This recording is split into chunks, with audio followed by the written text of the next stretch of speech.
All right, let's jump right into this explainer. Today we're unpacking the incredibly profound philosophical depths of the lyrics to When the Ocean Plays. We're going to explore a really fascinating shift in perspective. So often we tend to look at the natural world as a playground, right? A challenge or just something to be mastered.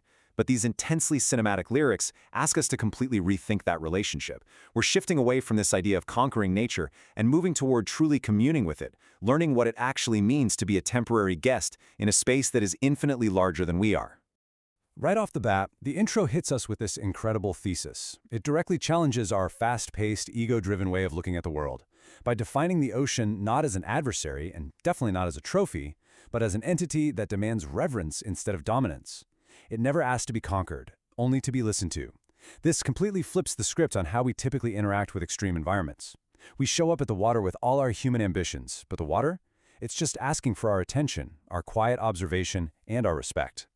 Section 1. Not built for conquest. Let's look at how the song builds a foundation for the ocean as its own autonomous universe, one that is entirely indifferent to our human ego.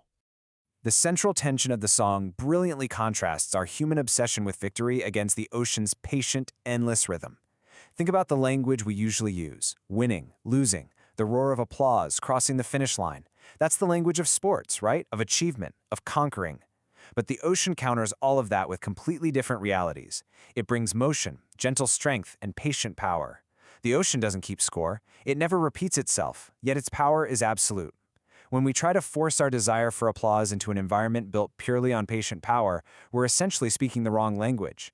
To really grasp that power and understand this unique language, we head into Section 2, a universe beneath the surface.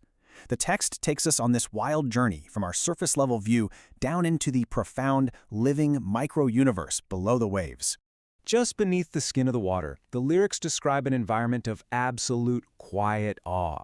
Down there, light isn't just a physical property anymore. It literally becomes a living language written softly into blue. There's this deep, abiding memory to the place. Every wave remembers something. Every current learns a name. This highlights a space where silence breathes and nature communicates in ways entirely separate from human words. It paints a picture of an intelligent, breathing ecosystem functioning perfectly, completely independent of whatever surface-level struggles we've got going on. So how does the ocean see us in all of this? When the lyrics observe humanity from below the surface, what do we actually look like? A distant board, a passing shadow, someone floating far away. We are reduced to just tiny hearts inside an endless rhythm. That perspective is incredibly humbling, isn't it? We paddle out thinking we're the main characters, but to the ocean, we're merely passing shadows set against an incomprehensible vastness. And the scale of that vastness, it's staggering. The rhythm of the ocean is described here as being quite literally older than the moon. Just pause and think about that for a second. It puts our fleeting human existence into sharp cosmic perspective. We show up with our modern equipment and our modern egos, but we're stepping into an ancient, continuous rhythm that predates the very celestial bodies that pull its tides. If the ocean is indeed this ancient and indifferent, it forces us to reevaluate how we interact with it.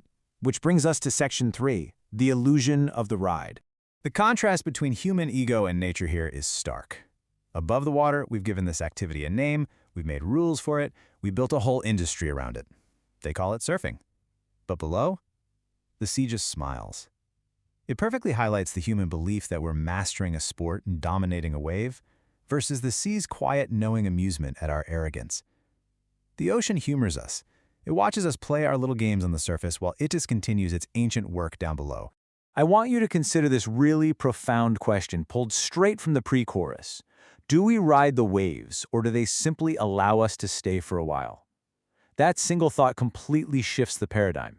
It takes us away from this idea of enforcing our will and suggests the ocean is just granting us permission to exist in its space. We aren't in charge out there. We're just guests who've been temporarily allowed into the room. And that brings us right to the title of the song itself and the core definition we get from the chorus. When the ocean plays is a moment when the sea borrows us, not to win, not to lose, but simply to dance. It frames the entire act of surfing as a moment of borrowed time, where the waves actually shape us, not the other way around. Somewhere in that transaction, we just become part of the tide. It's a surrender, a beautiful concession of our own control over to the movement of the water. The bridge of the song systematically strips away our assumptions of ownership. We walk around acting like we own the sunset, or we own the storm. We stick names on everything just to feel a sense of control. But the ocean's truth? We are only passing through. The sea keeps dreaming in liquid shapes, existing totally beyond our names and our labels. There is no applause out there waiting for us, only water learning how to become itself again, over and over. Moving into the final act of this explainer, Section 4, no heroes, only listeners. Because once we finally let go of that ego, the aftermath is incredibly beautiful. Once the ride is over, the lyrics detail the beautifully diverse, deeply personal ways people are changed by the water. Some return with perfect memories, others with untold stories. Some are carried home by laughter, others by a profound, quiet understanding. It shows that every single person who leaves the water walks away believing they discovered something totally new, whether that's about the world or about themselves. But here's the absolute kicker. We leave the beach thinking we have discovered the ocean, while the ocean never stopped discovering them. This implies a stunning reciprocity.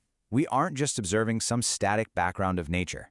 Nature is active. It's actively observing, feeling, and interacting with us the entire time we're in its embrace. Which brings us right to the emotional climax of the lyrics, completely dissolving the human ego. When the ocean plays, there are no heroes, only listeners, wrapped in salt and light. We aren't conquerors anymore. We're stripped of this constant desire to be the hero of the story. Instead, we just become quiet listeners for one impossible moment, where, as the song beautifully puts it, we forget where the water ends and we begin. It's ultimate communion. The outro brilliantly maps out how temporary we really are. Today, we get that one impossible moment wrapped in salt and light. But tomorrow? Tomorrow brings another wave, another sky, another stranger. We move on, we age, we pass away. But for eternity, the ocean will remember, even when we don't.